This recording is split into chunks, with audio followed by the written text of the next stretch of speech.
Nunca busqué a Dios. Nunca pedí una señal. Nunca imaginé que una sola voz pudiera dividir mi vida en un antes y un después.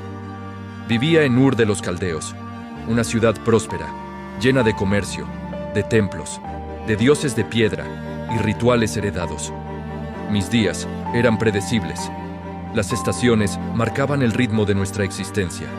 El trabajo, la familia, las tradiciones. Nada extraordinario, nada heroico. Yo no era rey, ni sacerdote, ni profeta. Era solo un hombre más, nacido en una tierra donde muchos dioses competían por la atención de los hombres y donde la vida seguía su curso sin sobresaltos. Mi padre, Taré, era un hombre respetado. Nuestra casa era estable. No éramos pobres, no éramos poderosos. Éramos normales, y durante años pensé que eso era suficiente. No fue un sonido que atravesara el aire. Nadie más la escuchó. No retumbó como un trueno ni descendió envuelta en fuego. Pero fue más clara que cualquier palabra pronunciada por labios humanos.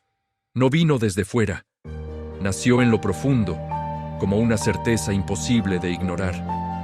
Deja tu tierra, deja tu parentela, deja la casa de tu padre y ve a la tierra que yo te mostraré.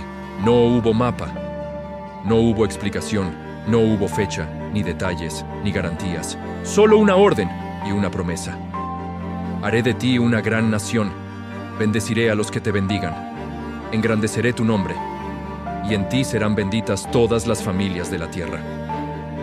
Recuerdo haber mirado el cielo esa noche. Las estrellas parecían infinitas.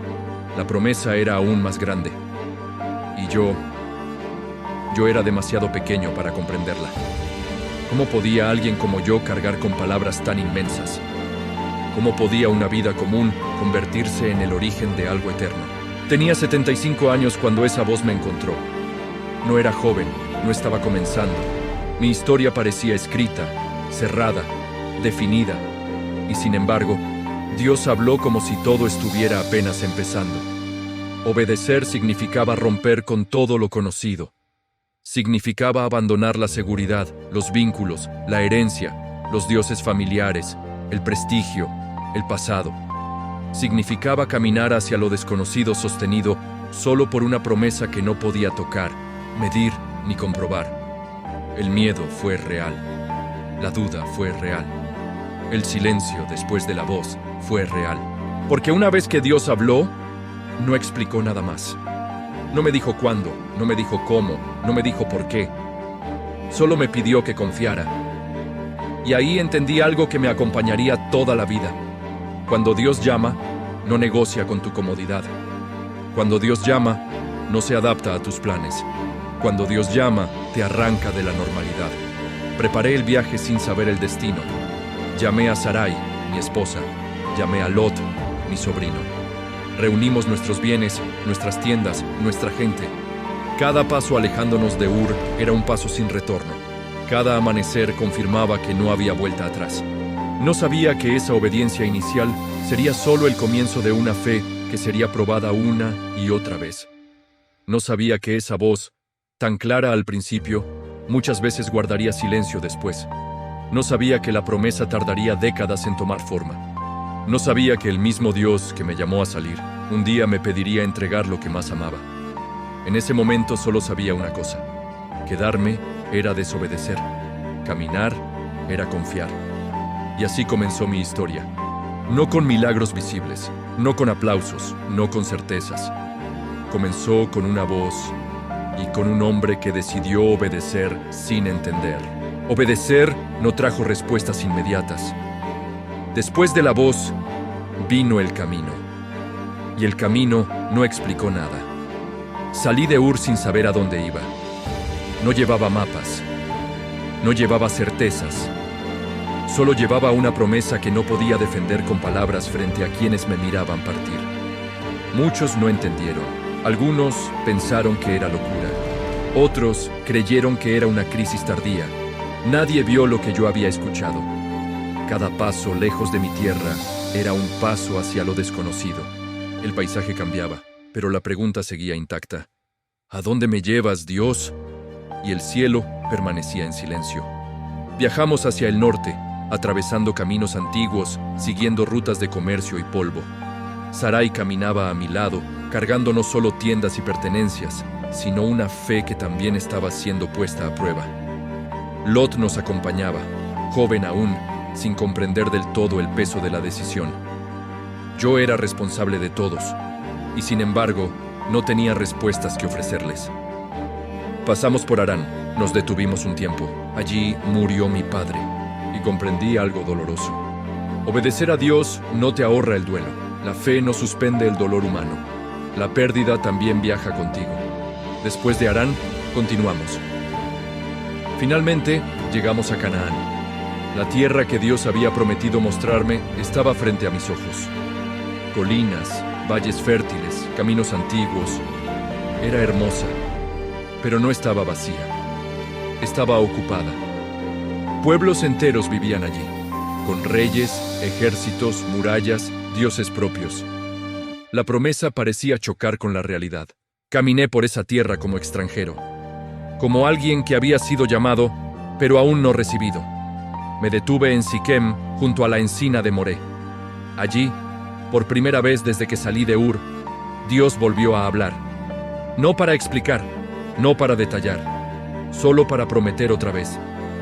A tu descendencia daré esta tierra. Miré a mi alrededor. No tenía hijos.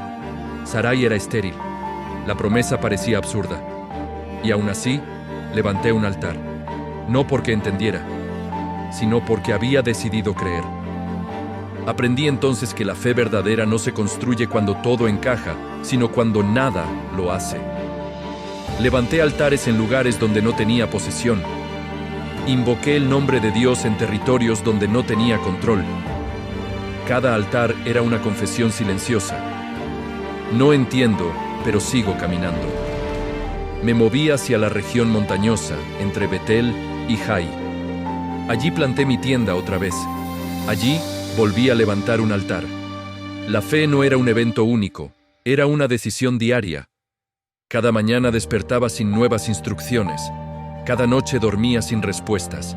Y aún así, el llamado seguía vivo.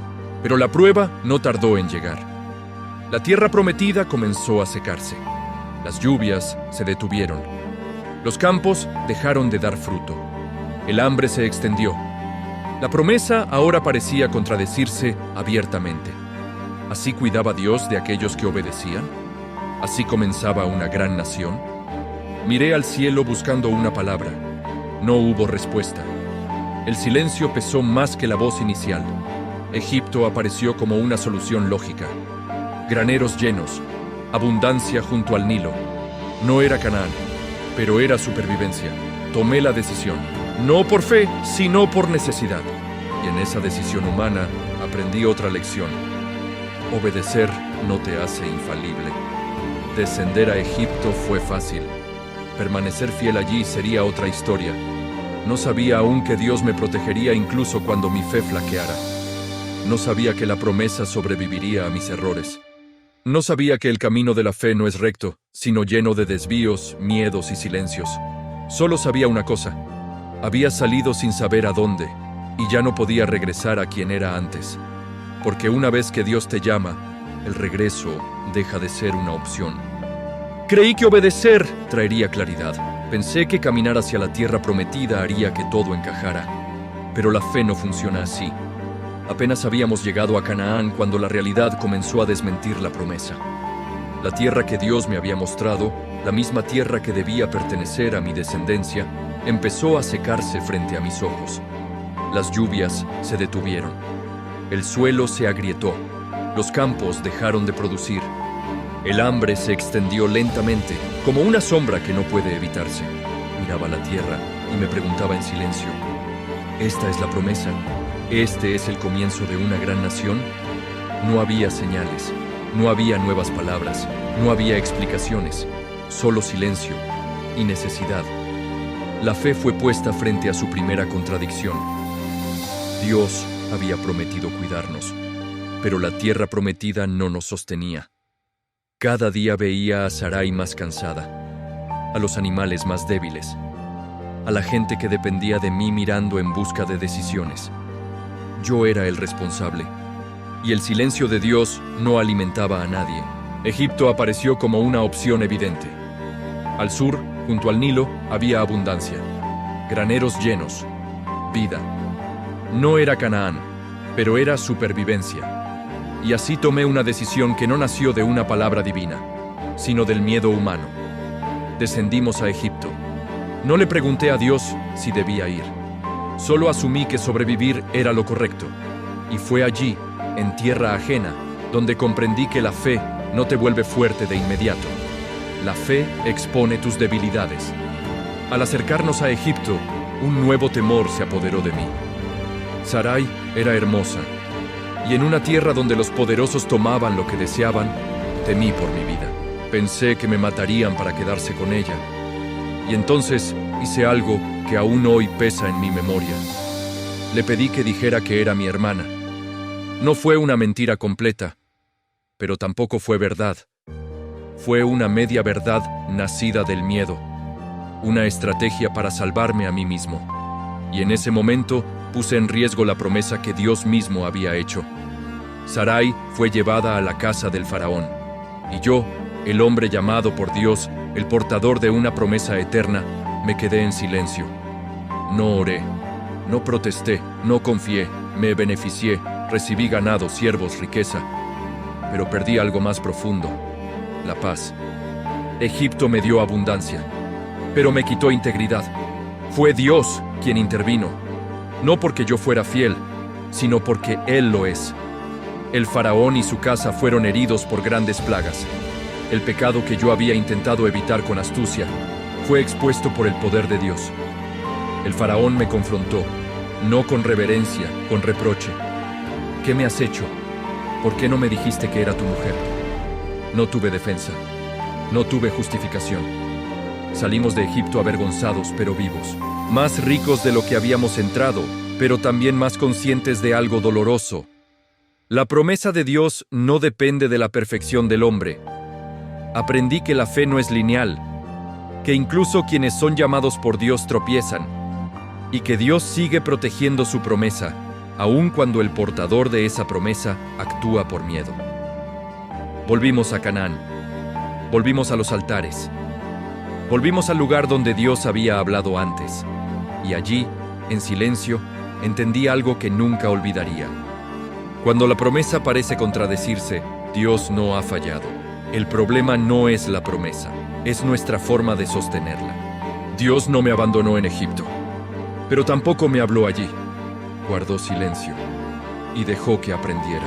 Regresar de Egipto no significó descanso. Significó enfrentar las consecuencias. Habíamos vuelto a Canaán con más bienes de los que llevábamos cuando salimos. Ganado, siervos, tiendas, riquezas. La promesa seguía viva, pero ahora venía acompañada de un problema inesperado: la abundancia. La tierra no era infinita. Los pastos no alcanzaban para todos, y cuando el espacio se reduce, incluso la familia comienza a tensarse. Lot, mi sobrino, había prosperado conmigo. Su ganado creció junto al mío, sus tiendas se multiplicaron, y pronto los conflictos comenzaron entre nuestros pastores. No eran grandes peleas, eran roces diarios, miradas duras, palabras contenidas. Pero yo sabía algo: las pequeñas disputas ignoradas siempre se convierten en grandes rupturas. Además, no estábamos solos. La tierra estaba habitada por cananeos y fereceos. Cualquier división interna nos hacía vulnerables. Yo podía imponer mi autoridad, podía recordar que yo había recibido la promesa. Pero la fe que Dios estaba formando en mí ya no se trataba de tomar, sino de soltar. Llamé a Lot, lo miré a los ojos. Éramos familia. Habíamos caminado juntos desde Ur, habíamos sobrevivido a Egipto. No permitiría que la promesa de Dios se manchara con disputas humanas. No haya contienda entre nosotros, le dije. Somos hermanos. Y entonces hice algo que nadie esperaba. Le di a Lot la elección. Toda la tierra estaba delante de nosotros. Él podía escoger primero, izquierda o derecha, norte o sur. Yo aceptaría lo que quedara. No fue una estrategia, fue una renuncia. Lot levantó la vista. Observó el valle del Jordán. Vio tierras fértiles, bien regadas, semejantes al jardín del Señor. Vio prosperidad inmediata. Y eligió eso, eligió lo que parecía mejor. Se fue hacia el oriente, acercándose a Sodoma. No preguntó por la promesa. No preguntó por Dios. Eligió con los ojos. Yo me quedé con lo incierto, con lo que no brillaba. Mientras veía a Lot alejarse, sentí el peso de la soledad. La fe no siempre se vive acompañado. A veces obedecer significa quedarse sin quien camine a tu lado. No hubo reproches, no hubo reclamos, solo silencio. Y fue en ese silencio, después de soltar, cuando Dios volvió a hablar. Levanta ahora tus ojos, me dijo. Mira desde el lugar donde estás, no desde donde se fue Lot, desde donde yo me había quedado. Dios me mostró el norte, el sur, el oriente y el occidente, y reafirmó la promesa. Toda esa tierra sería para mi descendencia, no por haber elegido bien, no por haber sido astuto, sino por haber confiado. Entendí algo que marcaría mi vida para siempre. Dios no negocia con la ambición. La promesa se sostiene por fe. Y muchas veces, la obediencia más profunda no consiste en tomar lo mejor, sino en dejarlo ir. Me establecí junto a los encinares de Mamré, en Hebrón. Allí levanté otro altar, no para pedir, no para reclamar, para agradecer. Separarme de Lot no fue una derrota, fue una poda. Aprendí que Dios muchas veces confirma su promesa no cuando acumulas, sino cuando renuncias. La fe madura no grita, no compite, no se aferra. La fe madura suelta y espera. La fe no siempre crece en silencio. A veces madura en conversación. Me había establecido junto a los encinares de Mamré. Por un momento, la vida parecía estable.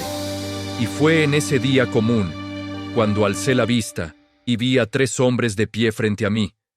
Simplemente estaban allí. Corrí a recibirlos, me incliné hasta el suelo. Algo en su presencia imponía reverencia. Les ofrecí agua, sombra, pan. Serví con prisa. Mientras comían bajo el árbol, yo permanecí de pie, observando. Fue entonces cuando preguntaron por Sara. Mi corazón se tensó, y uno de ellos habló con una certeza que atravesó el aire. Volveré a ti el próximo año y Sara tendrá un hijo. Sara escuchaba desde la tienda. Rió por dentro, una risa nacida de la incredulidad, del cansancio, y el Señor lo supo. ¿Por qué se ríe Sara? ¿Hay algo imposible para Dios? No hubo respuesta, solo una promesa renovada. Cuando los hombres se levantaron para partir, miraron hacia Sodoma. Yo caminé con ellos un tramo. Entonces el Señor habló, no como juez distante, sino como alguien que comparte su intención. ¿Ocultaré a Abraham lo que voy a hacer? Me reveló su decisión. Sodoma y Gomorra serían juzgadas. El clamor contra esas ciudades había llegado al cielo. Sentí un peso en el pecho. Lot vivía allí, pero era algo más. Ahora estaba frente a Dios, y Dios me estaba escuchando. Me acerqué, con temor, con respeto, y hablé.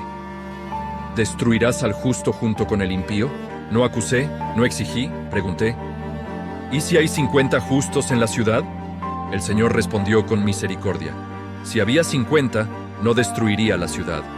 Seguí hablando, no porque dudara de Dios, sino porque entendía el peso de lo que iba a ocurrir.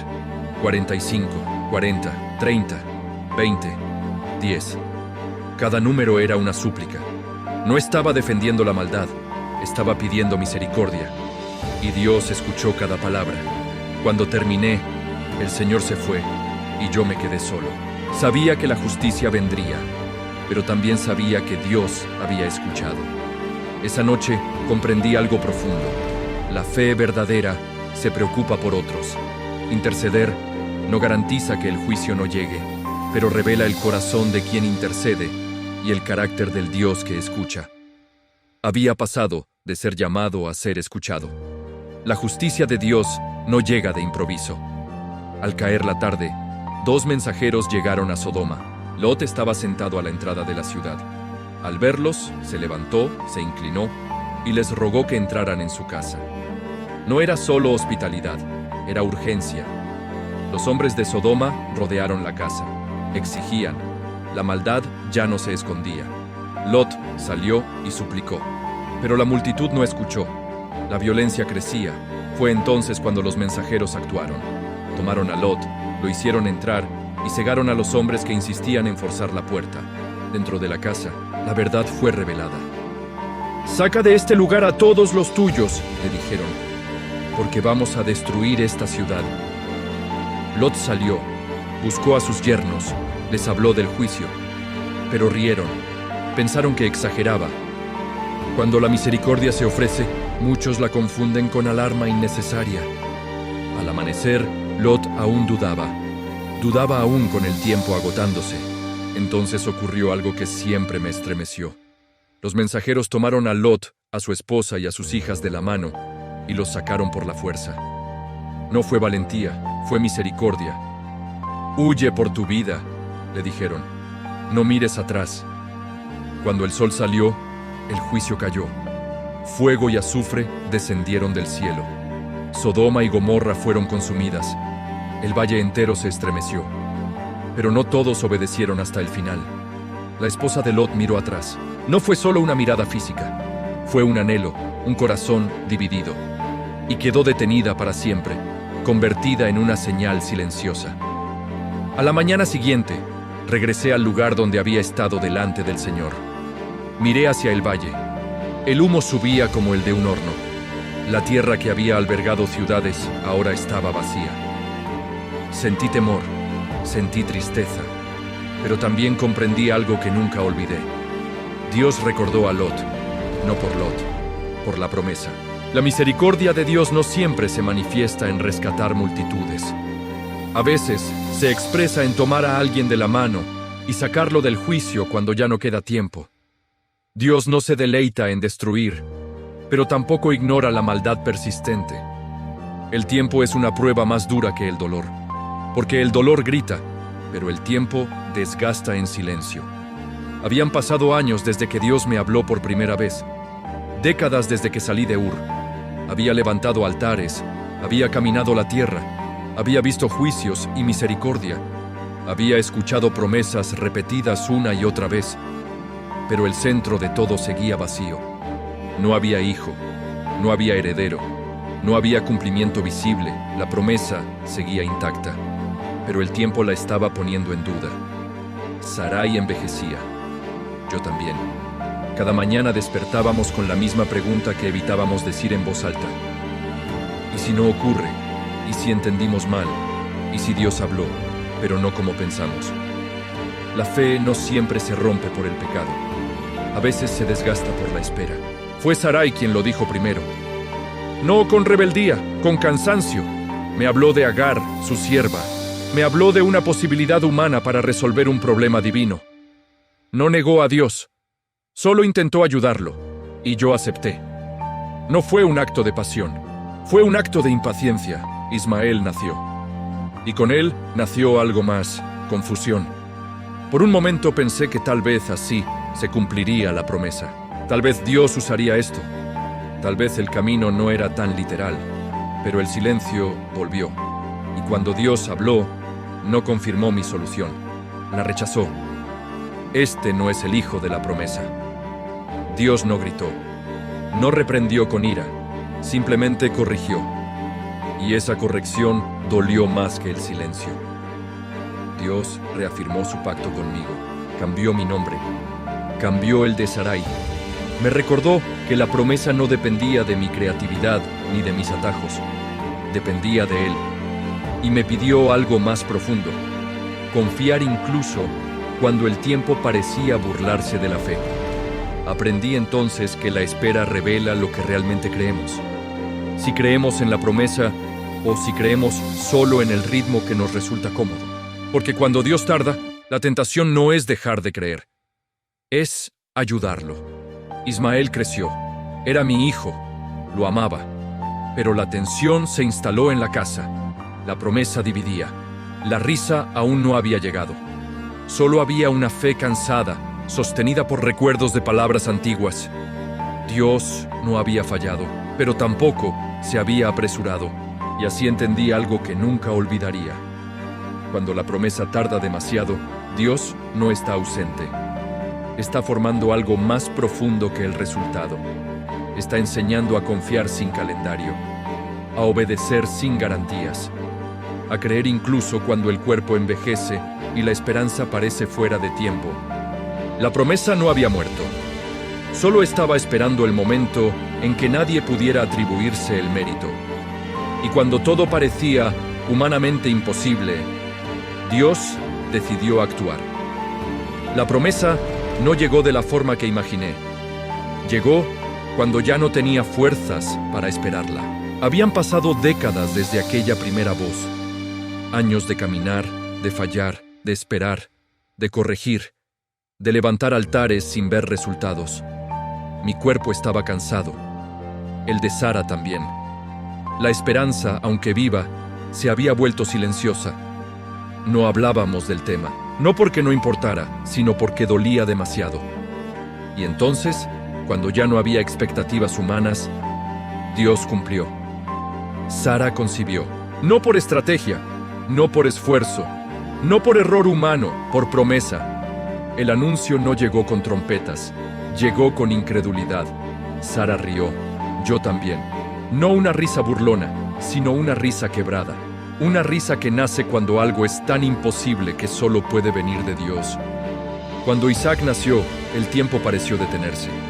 Lo tomé en mis brazos con manos temblorosas. No era solo un hijo, era una declaración, un testimonio silencioso de que Dios no olvida lo que promete, aunque tarde tanto que parezca fuera de lugar. Lo llamamos Isaac, risa. Porque eso fue lo que Dios nos devolvió después de tantos años. La capacidad de reír de nuevo. La casa se llenó de vida. El campamento cambió. Las conversaciones volvieron a tener futuro. Cada llanto del niño era una confirmación. Cada respiración, una respuesta. No había prisa ahora, solo asombro. Pero la promesa cumplida no eliminó todos los conflictos. Los reveló. Ismael creció junto a Isaac, y un día Sara lo vio burlarse. No fue solo un gesto infantil, fue una amenaza al futuro que Dios había señalado. El pasado chocando con la promesa, la solución humana enfrentándose al plan divino. Sara me habló, esta vez no con duda, sino con determinación. Agar y su hijo debían irse. Mi corazón se partió. Ismael también era mi hijo. Lo había visto crecer, lo había amado. La promesa no borraba ese amor. Pero Dios volvió a hablar, no para minimizar el dolor, sino para reafirmar el camino. Por Isaac será llamada tu descendencia, pero no abandonaré a Ismael. Obedecer esta vez fue distinto. No había miedo, había tristeza. Preparé provisiones. Despedí a Agar y a mi hijo al amanecer. No con ira, no con rechazo, con lágrimas. Y una confianza frágil pero firme en que Dios cuidaría de aquello que yo ya no podía sostener. Y Dios lo hizo. En el desierto, cuando el agua se acabó y la desesperación parecía definitiva, Dios escuchó el llanto, abrió una fuente, protegió al niño, le dio futuro. La promesa no se dividía, se ordenaba.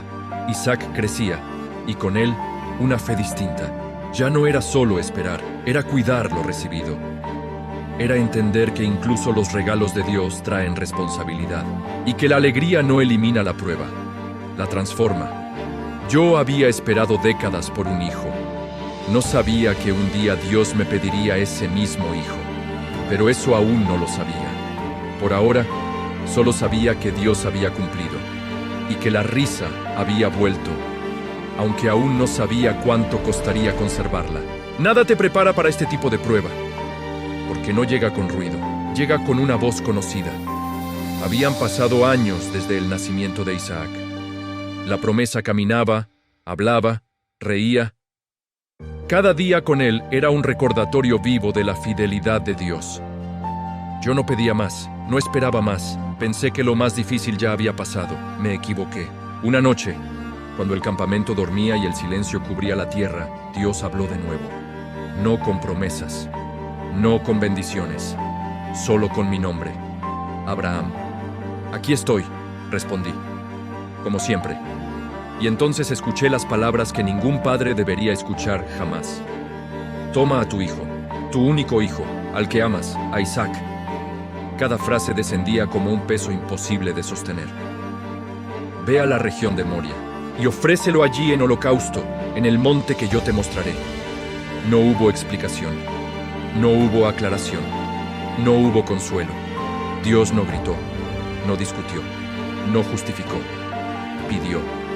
Y en ese instante entendí que esta prueba no trataba de sacrificios, trataba de posesión. Isaac había sido un regalo, pero ahora Dios quería saber si se había convertido en un sustituto, si el don había ocupado el lugar del dador. No dormí esa noche. No oré buscando cambiar la orden. No pedí otra señal. Me levanté temprano. Preparé el asno. Corté la leña. Llamé a 2 siervos. Desperté a Isaac. Cada movimiento era mecánico. Cada paso era una decisión renovada de obedecer sin entender. Caminamos 3 días. 3 días con un hijo que confiaba en mí. 3 días con una promesa que respiraba a mi lado. 3 días con un silencio que pesaba más que cualquier palabra. Cuando al fin vi el monte a lo lejos, supe que no había vuelta atrás. Les dije a los siervos que se quedaran. Tomé la leña y la puse sobre Isaac. Yo cargué el fuego y el cuchillo, y subimos juntos. Padre, me dijo Isaac, aquí está el fuego y la leña. ¿Pero dónde está el cordero? Mi voz no tembló, pero mi corazón sí. Dios proveerá. No sabía cómo. No sabía cuándo, pero sabía quién.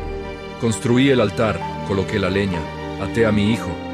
Isaac no luchó, no gritó, confió, y esa confianza me atravesó más que cualquier cuchillo. Cuando levanté la mano, el cielo se abrió. Abraham, Abraham, aquí estoy. No extiendas tu mano contra el muchacho. Ahora sé que temes a Dios, porque no me negaste lo que más amabas. Miré y vi un carnero atrapado en una zarza. Lo tomé, lo ofrecí en lugar de mi hijo, y llamé a aquel lugar, el Señor proveerá. No fue un final feliz, fue un final revelador. Dios no quería la muerte de Isaac. Quería el corazón de Abraham. Bajamos del monte distintos. Yo entendí algo que no se puede explicar con palabras.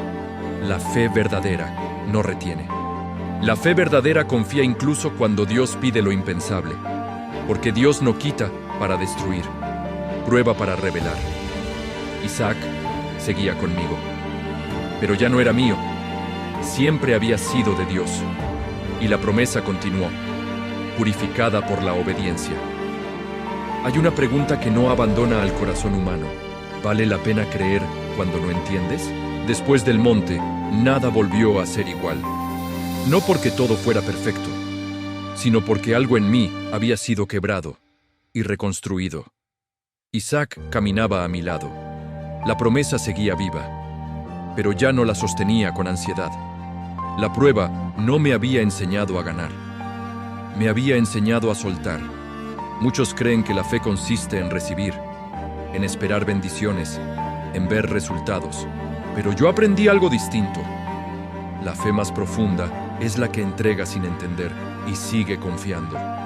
Dios volvió a hablar después de Moria, no para pedirme nada más, sino para reafirmar lo que siempre había estado allí. Por cuanto no me negaste a tu hijo, te bendeciré. Y en tu descendencia serán benditas todas las naciones. La promesa continuaba, pero ya no dependía de mi fuerza, ni de mi capacidad de protegerla.